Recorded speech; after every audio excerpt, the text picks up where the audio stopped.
यार लड़ना तो पड़ेगा, ये मानेंगे नहीं ऐसे। हम लोग तो आपके साथ हैं और लड़ाई में आप बोलोगे मैं खुद आके अनशन करके आपको समर्थन दूंगा, कोई दिक्कत नहीं है। देश के भीतर एक शब्द काफी प्रचलित है, रेवड़ी, जो आज के दौर में भारतीय सियासत की मजबूत आधार बन चुकी है। जी हाँ, वोट बैंक के लिए मुफ्त की रेवड़ी बांटने में कोई कमी नहीं हो रही, जबकि योग्यता को कौड़ी का भाव भी नहीं मिल रहा है और आज का पढ़ा लिखा काबिल युवा हताशा से घिरा जा रहा है, जिसका ताजा उदाहरण राजधानी रायपुर के माना तूता से हम आपको दिखाएंगे। कड़कड़ाती अंधेरी रात में खुले आसमान के नीचे कराह रहे हैं, घर परिवार को छोड़कर वीराने में बिलख रहे हैं, बीमार पड़कर अस्पताल के बिस्तर पकड़ रहे हैं, पर उनके प्रति किसी की भी संवेदना नहीं जाग रही। CGNN लाइव से अभिषेक दुबे का आपको नमस्कार, जय जोहार। क्या आपने कभी सोचा है कि एक सपना कितनी कीमत मांग सकता है? कल्पना कीजिए, सर्द छत्तीसगढ़ की रातें जहां ठंड हड्डियों को चीर रही है और वहां सैकड़ों युवा लड़के लड़कियां बिना एक दाना खाए, बिना एक घूंट पानी पिए सड़क पर लेटे हुए हैं। उनके चेहरे पर हताशा, आंखों में आंसू और दिल में एक ही सवाल, हमारा हक कब मिलेगा? जी हाँ, आज की ये कहानी छत्तीसगढ़ के D.ED और D.LED अभ्यर्थियों की है जो आमरण अनशन पर बैठे। ये कोई फिल्मी ड्रामा नहीं, बल्कि असल जिंदगी का वो कड़वा सच है जो हमें झकझोर देता है। क्या ये युवा जीतेंगे या राजनीति का शिकार बनेंगे? चलिए इस दिल दहला देने वाली स्टोरी को सिलसिलेवार खोलते हैं और देखते हैं कि कैसे ये मुद्दा अब सियासी जंग का मैदान बन चुका है। अगर ये वीडियो आपकी आंखें नम कर दें तो लाइक जरूर दबाएं, कमेंट में अपनी राय बताएं और शेयर करके इनकी आवाज बने। दोस्तों, ये कहानी शुरू होती है सालों पहले, लेकिन इसका असल ट्विस्ट आया 2018 में। राष्ट्रीय अध्यापक शिक्षा परिषद यानी NCTE ने एक नियम लाया, B.ED वाले भी प्राथमिक स्कूलों में टीचर बन सकते हैं। लगता था सब ठीक है, लेकिन ये नियम कोर्ट में उलझ गया। 2023 में सुप्रीम कोर्ट ने बड़ा फैसला सुनाया, B.ED वाले प्राथमिक बच्चों को पढ़ाने के काबिल नहीं। क्यों? क्योंकि B.ED ऊपरी क्लासेस के लिए है, जबकि D.LED या D.ED स्पेशल ट्रेनिंग देता है छोटे बच्चों को समझाने की। सोचिए कितना बड़ा ट्विस्ट, जो सोचते थे नौकरी पक्की वो अब बाहर। अब छत्तीसगढ़ की बात, मई 2023 में सरकार ने वैकेंसी निकाली, B.ED वालों को भी लिया, परीक्षा हुई, मेरिट बनी और सितंबर 2023 में 2800 से ज्यादा B.ED टीचर्स को जॉब मिल गई। लेकिन D.LED युवाओं ने हाई कोर्ट का दरवाजा खटखटाया। अप्रैल 2024 में कोर्ट ने कहा B.ED अयोग्य। फिर क्या, दिसंबर 2024 से जनवरी 2025 तक सरकार ने उन 2800 टीचर्स को निकालना शुरू कर दिया। इनमें ज्यादातर बस्तर और सरगुजा जैसे आदिवासी इलाकों से थे। 300 से ज्यादा महिलाएं थी।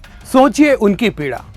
मैंने लोन लिया है, परिवार चलाना है। वे सड़क पर उतरे, जल सत्याग्रह किया, मंत्री के घर के बाहर लौट गए। एक महिला तो पुलिस वैन से गिरते गिरते बची। यह था पहला इमोशनल ट्विस्ट। जो टीचर बनकर बच्चों को पढ़ा रहे थे वो खुद अब बेरोजगार हो गए। यहाँ पर आता है एक दूसरा ट्विस्ट, 2300 पद खाली हो गए। इसके अलावा 1300 पद पहले से रिक्त। D.LED वाले बोले अब हमारी बारी, कोर्ट हमारे साथ है, हम ट्रेंड हैं प्राथमिक बच्चों के लिए। लेकिन सरकार ने क्या किया? जनवरी 2025 में एक कमेटी बनाई गई, लेकिन इन युवाओं को उसमें जगह नहीं दी गई। नतीजा, 24 दिसंबर 2025 को रायपुर के माना तूता धरना स्थल पर 150 से ज्यादा युवा आमरण अनशन पर बैठ गए। आज 2 जनवरी 2026 को अनशन 10 दिनों से ऊपर पहुंच चुका है। ठंड में कांपते हुए, बिना खाए पिए, और खबर यह है कि 10 अभ्यर्थियों की तबीयत इतनी बिगड़ चुकी है कि उन्हें अस्पताल में दाखिल करना पड़ गया है। कमजोरी, BP की समस्या, कुछ ने तो खून से खत तक लिखे हैं सरकार को। सोचिए ये युवा कितने हताश हैं, उनके परिवार क्या सोच रहे होंगे।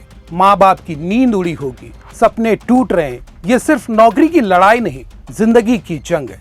इनकी मांगे साफ है, 2300 पदों पर तुरंत भर्ती की जाए।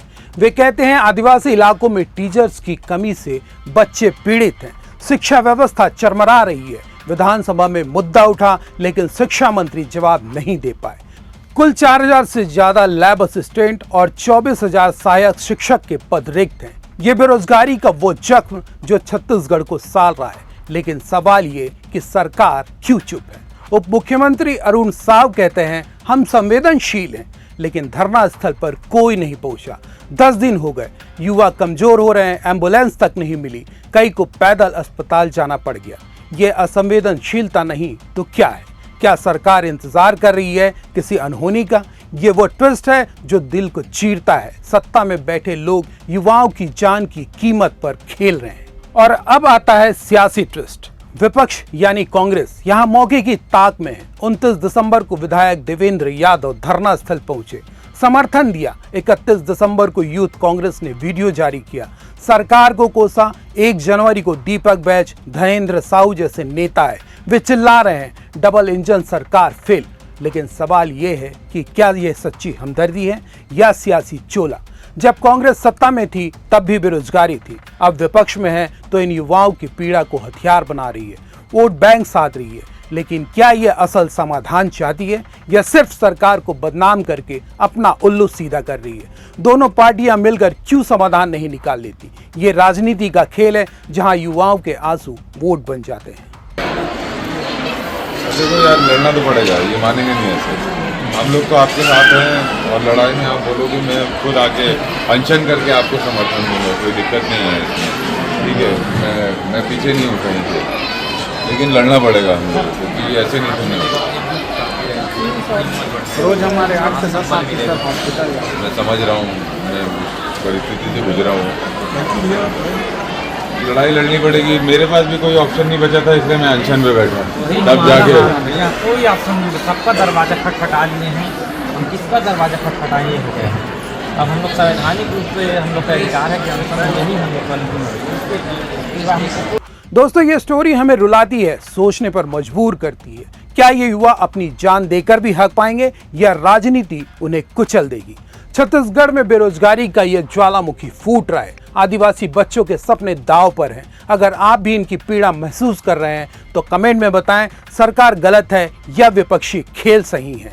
क्या आपको लगता है कि ये अनशन खत्म होगा? वीडियो शेयर करें ताकि दिल्ली तक आवाज पहुंचे, इन युवाओं को न्याय मिले। फिलहाल दीजिए मुझे इजाजत। जय जोहार, नमस्कार।